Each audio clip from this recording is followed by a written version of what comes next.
Morning children.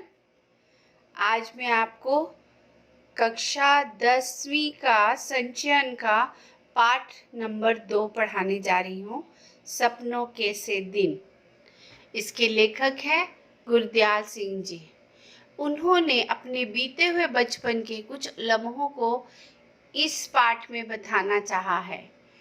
उन्होंने कहा कि समाज में कुछ ऐसे लोग भी होते हैं जो शिक्षा के महत्व से पूरी तरह अनजान होते हैं।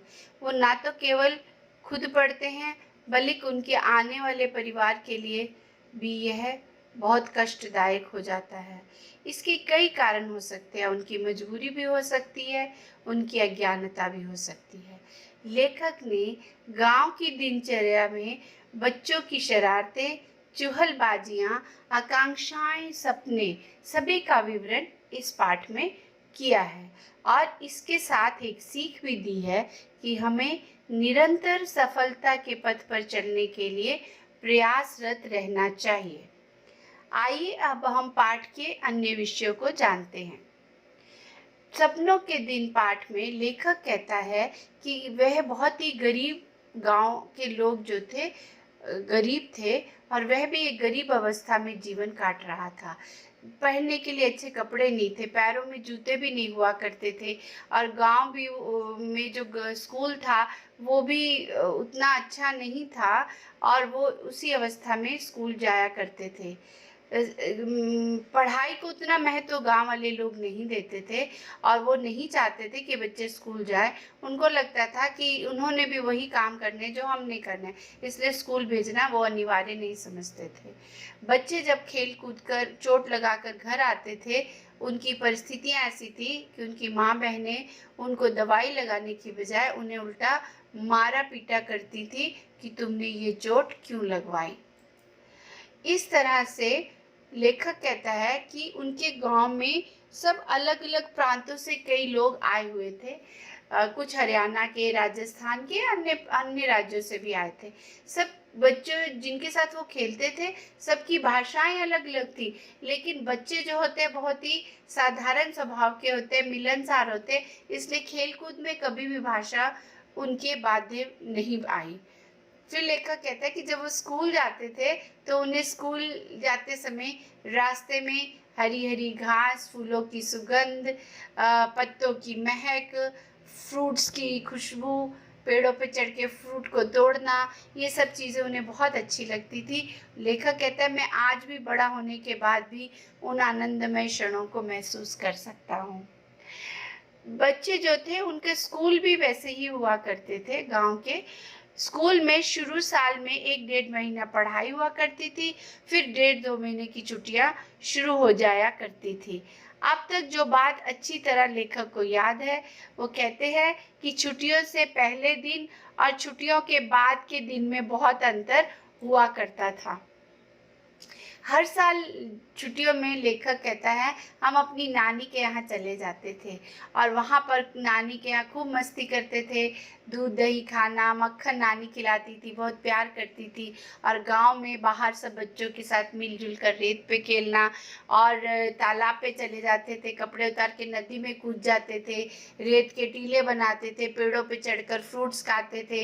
इस तरह पूरा छुट्टियां वो एंजॉय करते थे और इस तरह छुट्टियों का हर पल धीरे धीरे बीतने लगता था। प्रत्येक दिन जब छुट्टियां बीतने लगती तो उनका डर भी बढ़ने लगता। वो कहते हैं लेखक कि मास्टरों ने जो छुट्टियों का काम दिया होता था वो हमारा बहुत सारा बचा रहता था, तो हम लोग हिसाब लगाते थे कि अरे अभी 10 दिन है तो हम ज़्यादा काम करके उसको ख़त्म कर देंगे, परंतु यह जो चीज़ें हैं यह भी उनके काम नहीं आती और धीरे धीरे छुट्टियां ख़त्म जाती और वो काम नहीं कर पाते। अब अध्यापकों से बचने के तरीके ढूंढने लगते थे। लेखक कहता है कि हमारे स्कूल में एक ओमा हुआ करता था जो उनको नेता होता था। वो उनको बहुत अलग अलग तरीके से अध्यापकों से बचने के उपाय भी बताता था और उसकी जो व्यक्तित्व था सबसे अलग था।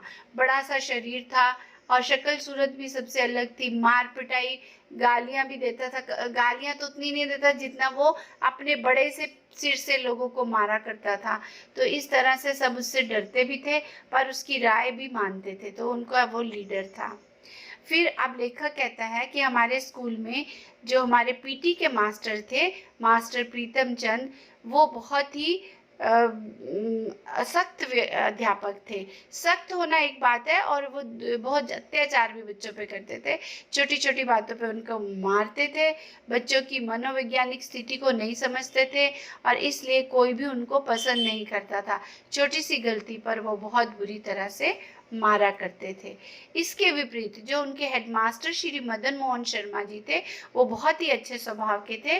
वे 5वीं या 8वीं को अंग्रेजी पढ़ाया करते थे, और कभी भी किसी को मारते नहीं थे, गलती पर भी नहीं मारते थे, प्यार से समझाया करते थे। इसलिए लेखक कहता है कि वो बहुत ही अच्छे इंसान थे, इसलिए आज भी हम उनको याद करते हैं।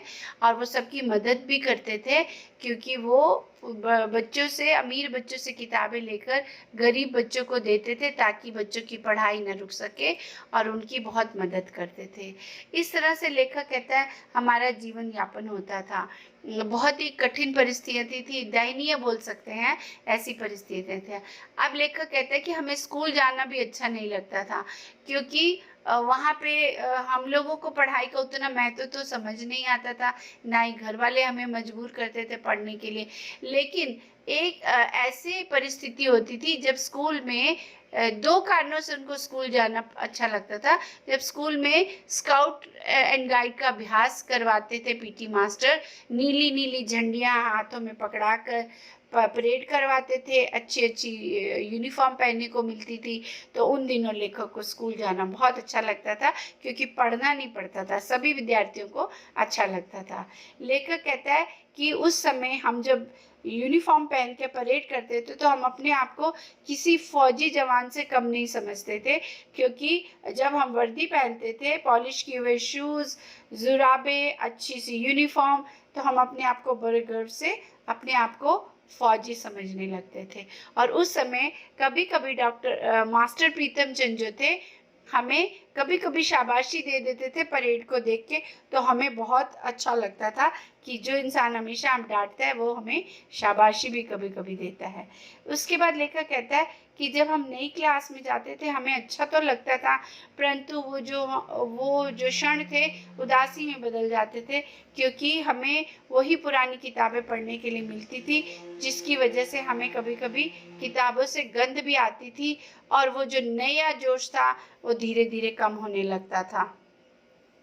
अब लेखक कहता है कि जो पीटी मास्टर प्रीतम चंद जो थे, वो बहुत मारते थे। एक बार उन्होंने एक बच्चे को क्योंकि वो फारसी भी पढ़ाते थे, तो एक बार बच्चे ने ना सुनाने पर उनको बहुत मारा, मुर्गा भी बनाया।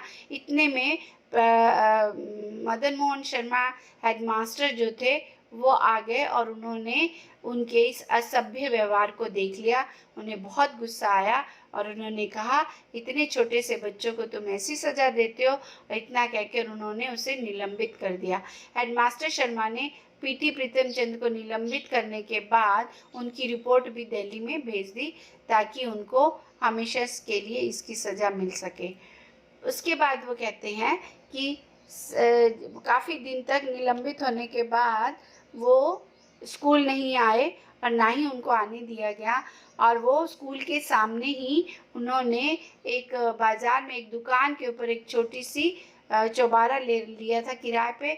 वहीं वो बैठते थे, बड़े आराम से जीवन व्यतीत कर रहे थे, और उन्हें निष्कासित होने की थोड़ी भी चिंता नहीं थी।